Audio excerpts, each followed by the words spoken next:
Welcome to lesson 1 of SJC Music Academy Learning Piano। आज के class में हम जानेंगे how to identify keys name on your keyboard, harmonium और piano. You can see there are black keys and white keys both। Black की और white की साथ साथ में चल रहे हैं। तो आपको जितने भी वाइट कीज दिख रही है स्टूडेंट्स, वो सारे नेचुरल कीज हैं, उसको हम नेचुरल कीज मानते हैं और उसके रेस्पेक्ट में ब्लैक कीज का नाम हम देते हैं। एक्चुअली आप देखें तो सिर्फ वाइट कीज के नेम है और उससे रिलेटेड आइदर वो शार्प या फ्लैट होंगे। तो ब्लैक कीज आइदर उसको शार्प के रेस्पेक्ट में बोल सकते हैं या फ्लैट के रेस्पेक्ट में बोलते हैं। अब ये शार्प और ये फ्लैट क्या है, आइए हम जानते हैं। आप देख पा रहे हैं वाइट कीज में पहला नोट जो आपको दिख रहा है हारमोनियम पे, C3। आप C3 से आप बजाते जाओगे, C3, D3, E3, F3, G3, A3, B3, फिर वापस C4 आ गया।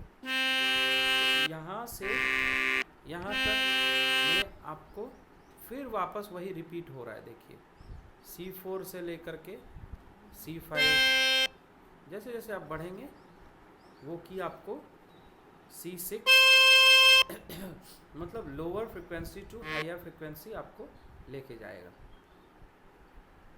अब आइए जानते हैं ब्लैक कीज को। तो पहले आपको ये ध्यान रखना है C D E F G A B, उसके बाद वापस से वही C रिपीट हो रहा है।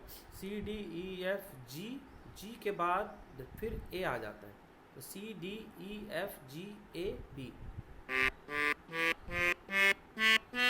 फिर वापस से C आ गया। अभी हम सीखेंगे कि ब्लैक कीज को कैसे आइडेंटिफाई करते हैं। आप देख पा रहे हो, फॉर एग्जाम्पल हम G3 नोट लेते हैं। G3 के रेस्पेक्ट में आप देखो राइट साइड का जो ब्लैक की है उसको G शार्प लिखा है, यानी हैश जो लगा हुआ है G हैश को हम G शार्प भी बोलेंगे।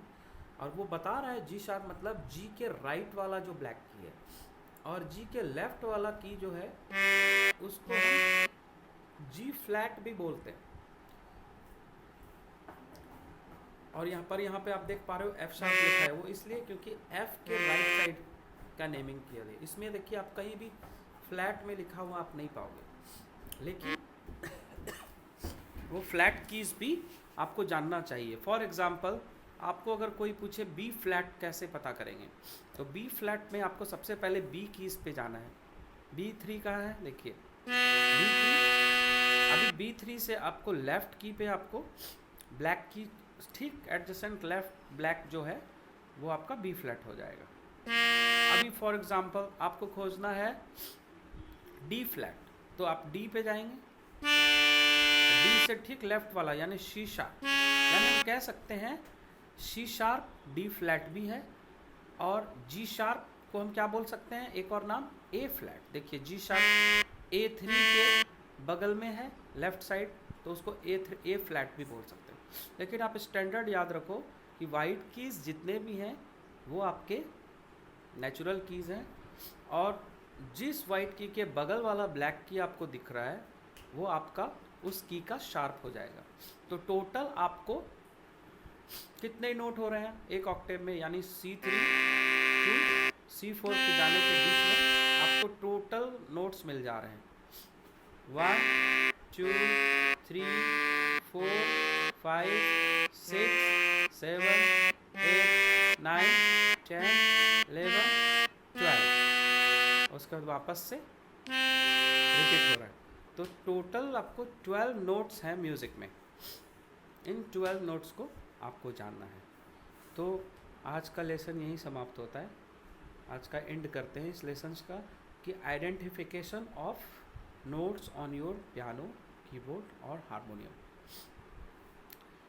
वैसे आपको बता दूं, हिंदी में लोग काली 1, काली 2, काली 3 बोलते हैं। तो अगर काली 1 बोले तो सी शार्प को काली 1 बोलते हैं। काली 2 मतलब उसके बाद वाली जो काली है डी शार्प, काली 3 एफ शार्प, काली 4 जी शार्प, काली 5 ए शार्प, उसके बाद वापस से काली 1 आ जाता है।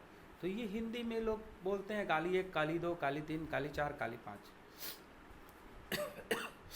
तो आपको स्टैंडर्ड नेम से याद रखना है, क्योंकि इसी नेम से आपको कॉर्ड्स बनेंगे, इसी नेम से आपको पार्टिकुलर फार्मूला आप यूज़ करोगे कोई भी स्केल्स में बताऊंगा। तो आज का लेसन, फर्स्ट लेसन आपको आइडेंटिफिकेशन ऑफ नोट्स बहुत इंपॉर्टेंट है, इसको आप लोग सही से करके रखेंगे। कोई भी नोट्स बोलूँ मैं, स्टूडेंट्स आपको पता होना चाहिए कौन सा नोट का बात हो रहा है।